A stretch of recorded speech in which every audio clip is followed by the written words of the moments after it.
Its formal title is the United Nations Organization Stabilization Mission in the Democratic Republic of Congo.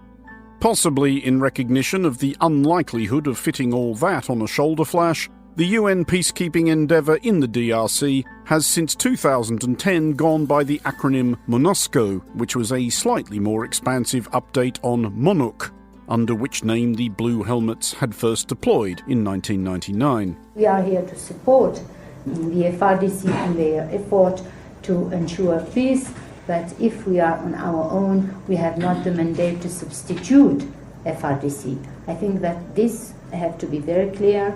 We are not a mandate to substitute, we are a mandate to protect and to assist technically the FRDC. We are facing a new situation. I hope that in New York they will take into consideration what we are facing on ground and to get a very clear mandate. Sometime this year, a quarter-century of UN peacekeeping operations in the DRC will end. The country's government, such as it is, has asked the UN to pack up and push off. The government has made a decision. The decision has been communicated to the Security Council. It's now up to the Security Council, in a dialogue with the government of DRC, to decide what is the best way. Late last week, UN troops at the MONUSCO base at Bukavu on the southern shore of Lake Kivu, just over DRC's border with Rwanda, hauled down their flag for the last time. MONUSCO's other bases will follow suit this year. In ideal circumstances, peacekeepers go home when there is nothing left for them to do, when the mission is accomplished and the peace is keeping itself, when hatches have been buried, swords forged into plowshares, previously warring factions and disputatious tribes united in soaring choruses of "I'd like to teach the world to sing."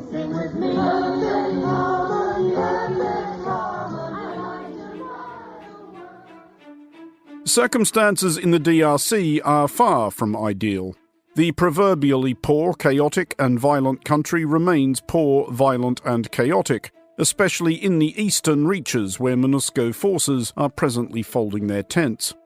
By one count, more than 120 rebel groups are active in the region, and considerable territory, including several towns, has been seized by M23, a notably brutal and recently resurgent militia backed by Rwanda.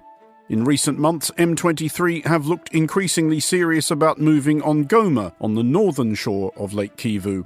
Hundreds of thousands of people have fled recent fighting, contributing to an estimated 6.1 million displaced people in eastern DRC alone. They struggle with food, they cannot go and plow, they cannot go and farm, they have to stay at home, they cannot move. The children cannot go to school, the women cannot come to the clinics as well. Despite this apparent abundance of things a UN peacekeeping force might usefully be doing in the DRC, MONUSCO is leaving not because it is capitulating to hostile forces or has simply lost interest, but because the DRC's recently re-elected government has told it to.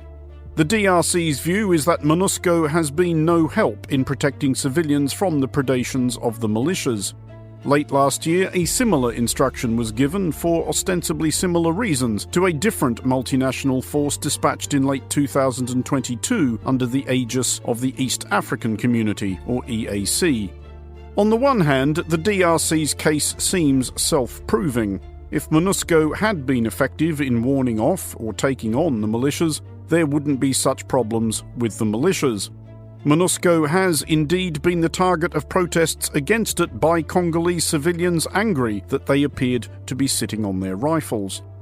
On the other, it is unclear that the DRC has any better ideas. The primary responsibility for protection of civilians lies with the government of DRC. And this is where they have to turn in terms of demanding that their safety and security is taken care of by those who have the primary responsibility. The hope seems to be that turning over MONUSCO's facilities to the DRC's own military will give the DRC a more solid base from which to fight back. Congo is rising, is taking its own responsibility.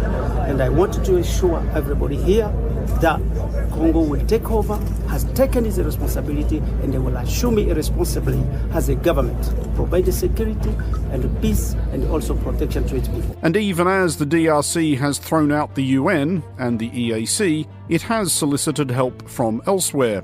Late last year, the DRC sought assistance from fellow members of the Southern African Development Community under the bloc's Mutual Defence Clause.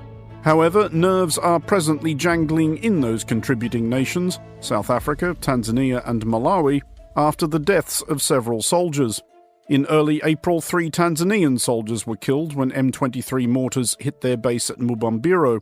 2 South Africans died in similar circumstances at the same location in February.